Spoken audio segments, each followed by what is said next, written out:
आज हम लोग अकाउंटिंग फॉर लेबर के पॉइंट ऑफ व्यू से ये देखेंगे कि हम अपनी सैलरीज और वेजेस को रिकॉर्ड किस तरीके से करते हैं। What is the procedure for recording the salaries and wages. Labour time records are sent to the payroll department on a daily basis. जो लेबर टाइम रिकॉर्ड्स होते हैं जो कि टाइम कीपिंग डिपार्टमेंट करता है, वो हर रोज के रोज जो है वो टाइम की जो भी रिकॉर्डिंग होती है वो पेरोल डिपार्टमेंट को डेली बेसिस के ऊपर वो इंफॉर्मेशन सेंड की जाती है कि किस बंदे ने कितने घंटे काम किया है और कितने जो है उन्होंने यूनिट्स बनाए हैं। तो ये सारी जो इंफॉर्मेशन होती है जो कि टाइम कार्ड के ऊपर मौजूद होती है, और आजकल जो कोई मैग्नेटिक कार्ड यूज किए जाते हैं, कंप्यूटराइज्ड रिकॉर्ड्स यूज किए जाते हैं, तो उनकी जो एक समरी होती है वो डेली बेसिस के ऊपर जो है वो time keeping department payroll department को भेजता है।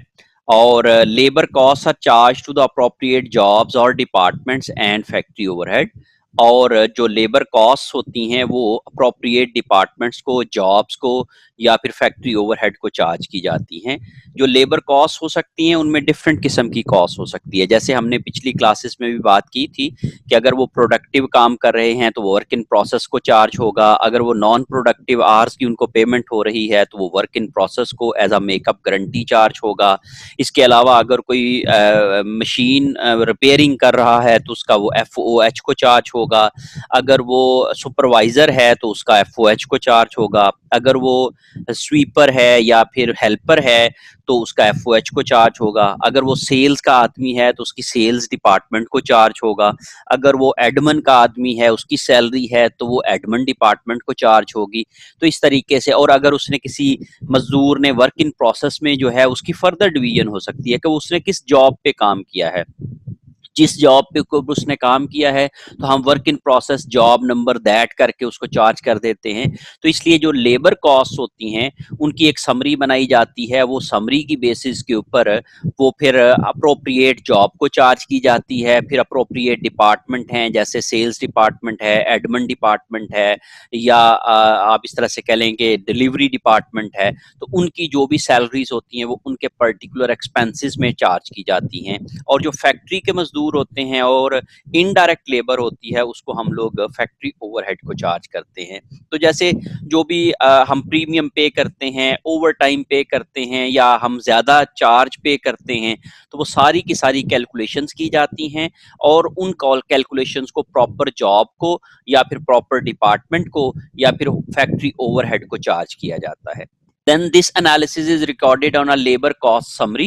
ये जो ऊपर वाला एनालिसिस है जो कि हम डिफरेंट जॉब्स का और डिफरेंट डिपार्टमेंट्स के या फैक्ट्री ओवरहेड के, वो उनकी हम लोग एक लेबर कॉस्ट समरी बनाते हैं। वो लेबर कॉस्ट समरी में उनको हम लोग रिकॉर्ड करते हैं in the job cost ledger, और जॉब कॉस्ट शीट या जॉब कॉस्ट लेजर या जॉब कॉस्ट जो डॉक्यूमेंट होते हैं जॉब के हवाले से, हम उसके अंदर उनको रिकॉर्ड करते हैं। And in the factory overhead ledger, और फैक्ट्री ओवरहेड लेजर के अंदर इनको हम लोग लिखते हैं। तो बेसिकली दिस एनालिसिस जो ऊपर हम लोग कर रहे हैं, जिसमें हम लोग डिफरेंट डिपार्टमेंट्स को, डिफरेंट जॉब्स को या फैक्ट्री ओवरहेड को जो जो हमने कॉस्ट चार्ज करनी है उसका हम एक एनालिसिस कर रहे हैं। वो एनालिसिस जो है वो हम लोग कॉस्ट, लेबर कॉस्ट समरी के अंदर, फिर जो जो वर्क इन प्रोसेस होती है वो जॉब कॉस्ट लेजर्स के अंदर, और जो इनडायरेक्ट लेबर होती है वो हम लोग फैक्ट्री ओवरहेड लेजर के अंदर जो है उसको रिकॉर्ड करते हैं। Earnings of the salaried employees are recorded in the factory overhead ledger accounts and on the labour cost summary. और जो अर्निंग्स होती हैं सैलरीड एम्प्लॉइज की, वो हम लोग जो है वो डायरेक्टली फैक्ट्री ओवरहेड के लेजर अकाउंट्स के अंदर और लेबर कॉस्ट समरी के अंदर जो है उनको लिखते हैं। क्योंकि जो सैलरीड एम्प्लॉइज होते हैं, जैसे सुपरवाइजर्स हैं, जैसे मैनेजर्स हैं, और जैसे चौकीदार होते हैं, वॉचमैन है, इनकी जो सैलरीज होती हैं वो नॉर्मली मंथली बेसिस के ऊपर होती हैं। तो वो जो मंथली बेसिस के ऊपर हम लोग लमसम पे करते हैं किसी भी एम्प्लॉय को, उसको हम सैलरी कहते हैं। तो जो अर्निंग्स ऑफ सैलरीज होती हैं एम्प्लॉयज की, हम डायरेक्टली उनको फैक्ट्री ओवरहेड के लेजर अकाउंट्स में डालते हैं, और फिर साथ ही उनको जो है वो लेबर कॉस्ट समरी के अंदर उनकी एंट्री करते हैं। तो इस तरीके से जब हम लोग सैलरीज और वेजेस को रिकॉर्ड कर रहे होते हैं तो ये एक प्रोसीजर हम अडॉप्ट करते हैं, और ये डिफरेंट डॉक्यूमेंट्स हम लोग यूज करते हैं for the recording of salaries and wages. Okay, next labour cost summary क्या होता है, जो हमने पिछली वाली स्लाइड में जिक्र किया लेबर कॉस्ट समरी का। तो लेबर कॉस्ट समरी बेसिकली क्या होता है, labour hourly workers should be recording their time on a labor time record। जो लेबर टाइम रिकॉर्ड होता है या लेबर टाइम कार्ड होता है, उसके ऊपर जो है वो अपना जो टाइम होता है वो रिकॉर्ड कर रहे होते हैं, time in time out, working hours, किस जॉब पे काम किया, कितना काम किया। तो ये सारी की सारी चीजें जो होती हैं वो आर्ली वर्कर्स का टाइम जो है वो टाइम कार्ड के ऊपर टाइम रिकॉर्ड्स के अंदर जो है वो रिकॉर्ड हो रहा होता है। Labour cost are recorded on a labour cost summary. और फिर इसके बाद इनकी फिर अर्निंग्स बनती हैं, फिर उनके लेबर कॉस्ट बनती है, और लेबर कॉस्ट जो है वो हम लोग लेबर कॉस्ट समरी में इनको रिकॉर्ड करते हैं। This summarizes the direct labor and indirect labor charges to the departments for the period। ये जो समरी होती है ये बेसिकली ये बताती है कि हमने उसमें से जो हमने ऊपर जो टाइम रिकॉर्ड किया है इनमें से डायरेक्ट लेबर कितनी है, इनडायरेक्ट लेबर कितनी है, और बाकी डिपार्टमेंट्स के सैलरीज कितनी हैं।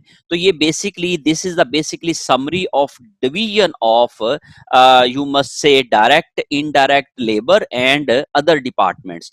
हमने आपको याद होगा कि जब हम लोग रिकॉर्डिंग करते हैं लेबर की तो हम लोग 3 स्टेजेस में उसकी एंट्रीज करते हैं। फर्स्ट ऑफ ऑल हम अक्रूवल ऑफ लेबर कॉस्ट करते हैं, हम लोग लेबर को रिकॉर्ड करते हैं, जैसे हम लोग payroll account debit and wages payable credit करते हैं। दूसरे लेवल के ऊपर हम लोग इनकी जो है वो फिर पेमेंट ऑफ वेजेस करते हैं, जैसे हम लोगों ने वेजेस पेएबल को डेबिट कर दिया और इसके अगेंस्ट में हम लोगों ने कैश को क्रेडिट कर दिया। और तीसरे स्टेज के ऊपर हम लोग डिस्ट्रीब्यूशन ऑफ वेजेस करते हैं, डिस्ट्रीब्यूशन ऑफ पे रोल करते हैं। तो जिसमें हम लोग वर्क इन प्रोसेस को डेबिट, फैक्ट्री ओवरहेड को डेबिट, सेल्स सैलरीज को डेबिट और पे रोल अकाउंट को क्रेडिट। वो एंट्री करने के लिए हमें ये लेबर कॉस्ट समरी बनाना पड़ेगी। Basically labor cost summary is the working for doing that entry for the distribution of labor। तो distribution of labor को करने के लिए हमें ये labor cost summary बनाना पड़ेगी, जिसमें हमें तमाम लेबर को डिवाइड करना पड़ेगा डायरेक्ट पोर्शन में, इनडायरेक्ट पोर्शन में और बाकी डिपार्टमेंटल सैलरीज के अंदर, ताकि हम लोग जो है वो वर्क इन प्रोसेस को क्या हमने चार्ज करना है, फैक्ट्री ओवरहेड को हमने क्या चार्ज करना है, या फिर हम लोगों ने डिफरेंट डिपार्टमेंट्स की सैलरीज में क्या क्या चीजें डालनी है, ये चीजें हम लोग उसी वक्त कर पाएंगे जब हमारे पास लेबर कॉस्ट समरी बनेगी। सो लेबर कॉस्ट समरी हम उस डॉक्यूमेंट को कहते हैं जिसमें हम लोग डिवीजन ऑफ लेबर कॉस्ट करते हैं इनटू डिफरेंट कैटेगरीज, जैसे डायरेक्ट लेबर है, इनडायरेक्ट लेबर है और डिफरेंट डिपार्टमेंटल सैलरीज है। Salaried employees are often not required to prepare labor time records। और जो सैलरीड एम्प्लॉइज होते हैं चूंकि वो आर्ली बेसिस के ऊपर काम नहीं कर रहे होते हैं, वो मंथली बेसिस पे ऊपर काम कर रहे होते हैं, तो इसलिए उनका जो लेबर टाइम रिकॉर्ड होता है या उनका टाइम इन टाइम आउट उस तरीके से रिकॉर्ड नहीं होता जिस तरीके से वर्कर्स का होता है। वर्कर्स का हम लोग टाइम रिकॉर्ड करते हैं, फिर देखते हैं कि उन्होंने उन आवर्स में कितनी प्रोडक्शन की है, कितने यूनिट प्रोड्यूस किए हैं, तो वो तमाम चीजें हम लोग जो है वो लेबर टाइम रिकॉर्ड में लिखते हैं। लेकिन जो सैलरीड एम्प्लॉइज होते हैं उनके हम लोग लेबर टाइम रिकॉर्ड नहीं बनाते हैं, उनके हम लोग डायरेक्टली जो है वो मंथली बेसिस के ऊपर सैलरीज को रिकॉर्ड कर लेते होते हैं, जो कि मंथली बेसिस के ऊपर उनको पे की जाती हैं।